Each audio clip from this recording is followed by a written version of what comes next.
আসসালামু আলাইকুম সবাইকে ঈদ মোবারক। আপনাদের কার কার ঈদ কেমন কাটলো আমাকে কিন্তু অবশ্যই জানাবেন। তো আমরা প্রতিবারই ঈদের দিন সকাল ভোরবেলা আমরা গ্রামের বাড়িতে যাই, যেহেতু আমাদের গ্রামের বাড়ি পাবনার মধ্যেই। তো সকাল সকাল গ্রামের বাড়িতে চলে গেছিলাম, গিয়ে দেখি সবাই মিলে গরুকে নদীতে গোসল করাইতে নিয়ে গেছে। তো গোসল টোসল করায়ে নিয়ে আসতেছিল, গরুকে নিয়ে পারতেই ছিল না দুইজন মিলে। তো দেন গোসল করায় নিয়ে আসলো, আর এদিকে কোরবানির আগে গরুকে চাল ডাল নাকি খাওয়াইতে হয়। তো আমার শাশুড়ি গরুকে চাল ডাল খাওয়াচ্ছিল। আমার দেখে খুব খারাপই লাগতেছিল যে একটু পরে জবাই দিয়ে দিবে, মানে কোরবানি করে দিবে আর কি। তো গরু চাল ডাল খাইলো। আমি না দেখছি অনেক গরু না কান্না করে, তো আমাদের গরুটা না কেন জানি কান্না করতেছিল না। যাই হোক, তারপরে গরুকে কোরবানি দেওয়ার জন্য বাগানের মধ্যে নিয়ে আসছে। এখানেই কোরবানি হবে, মানে সবার কোরবানি এখানেই হবে আর কি।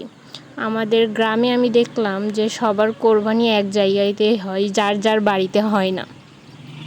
তো এখানে সবাই মিলে গরুকে বেঁধে নিচ্ছিল কোরবানির জন্য, যেহেতু গরু ধরতে অনেক লোক লাগে। তো আগে গরুই জবাই দিয়ে নিবে, তারপরে যাদের খাসি আছে তাদেরটা পরে দিবে। তো গরু সবাই মিলে বাঁধা টাধার পরে জবাই কিন্তু আমার শ্বশুরই দিবে। তো এখানে গরু বাঁধার প্রসেস চলতেছিল। ঈদের দিন আসলে ভিডিও এডিট করে আপলোড দেওয়া পসিবল হয় না, এই জন্য আমি ঈদের পরের দিনে দিচ্ছি। আর ঈদের পরের দিনের ভিডিও তার পরের দিন দেবো, এভাবেই চলবে আর কি, কিছু করার নাই। তো এখানে গরু বাঁধা শেষ, সবাই মিলে ধরে এখন জবাই দিচ্ছিল। আমি যদিও গেছিলাম না, অন্য একজনকে দিয়ে ভিডিও করাইছি, যেহেতু বাড়ির বউ সবার মাঝখানে এভাবে যাওয়াটা আসলে ভালো দেখায় না। আর গ্রামের মানুষ এমনিতেই অনেক কথা বলে।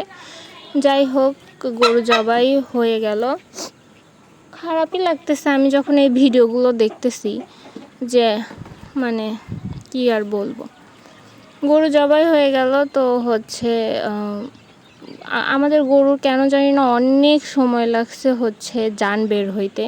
তো এখানে আবার খাসিও কোরবানি হচ্ছিল। তো ভাবলাম যে এই ফাঁকে আমার ননদকে আমি আবার মেহেদি দিয়ে দিচ্ছিলাম, যেহেতু সময় আসছে, একটু পরে আর কিছু করতে পারবো না। আর হ্যাঁ, এই দেখেন, আমরা কিন্তু মেয়েরা ভুঁড়ি পরিষ্কার করি না, হ্যাঁ ছেলেরাই করে দেয়, আমরা শুধু বাকি কাজটা করি। আর যদিও আমি করি নাই, আমার শাশুড়িরাই করছে। শাশুড়িরা বলতে চাচি শাশুড়ি, আমার শাশুড়ি আমাকে করতে দেয়নি। আর আমি দেখাচ্ছিলাম যে দেখেন, এই আমাদের বাগান, গ্রামের পরিবেশ অনেক সুন্দর, তাই না? আর দেখাচ্ছিলাম ওই পেছনে আমাদের বাড়ি। তো আমি আবার এই ফুলও পেয়ে গেলাম বাগানের মধ্যে। এই ফুলের নাম কি বলেন তো আপনারা? আমি কিন্তু জানি না, কিন্তু ফুলগুলো দেখতে অনেক সুন্দর লাগে, একদম মনে হয় যে বাজার থেকে কেনা ফুল।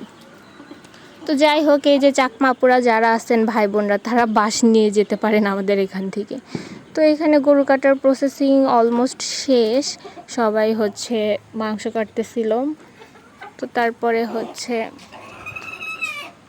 এটা কি বলেন তো? আমি জানি না, আমার শাশুড়ি বলে যে এর মধ্যে নাকি আমার দাদি শাশুড়ি মুরগি পালতো, এটার নাম কি যেন বলছে, আমি ভুলে গেছি। তো গ্রামে অনেক কিছু হয়, যেখানে গ্রামের মানুষের কোনো কিছুর অভাব নাই। আর ঈদের দিনে আমাদের বাসায় এগুলো বানানো হয়। আরও ঝুরি ভাজা ছিল, সেমাই ছিল, লুচি ছিল, এগুলো হয় গ্রামে, আমি দেখি নাই আমার আম্মুরা কখনো করে। আমি পেছনে বাঁশ দেখাচ্ছিলাম যে আপনাদের কার কার জীবনে আরও বাঁশ লাগবে। তো এখানে আমাদের মাংস ভাগাভাগির চলতেছিল। তো এই তো আমার ননদ আবার একটু ঢং করতেছিল হাতে মেহেদি পরে, সেটাও আমি দেখাই দিলাম। তো বাসায় মাংস চলে আসছে, এর মধ্যে বৃষ্টিও চলে আসছে। দেখে আপনাদের কার কার ছোটবেলার কথা মনে পড়ে গেল।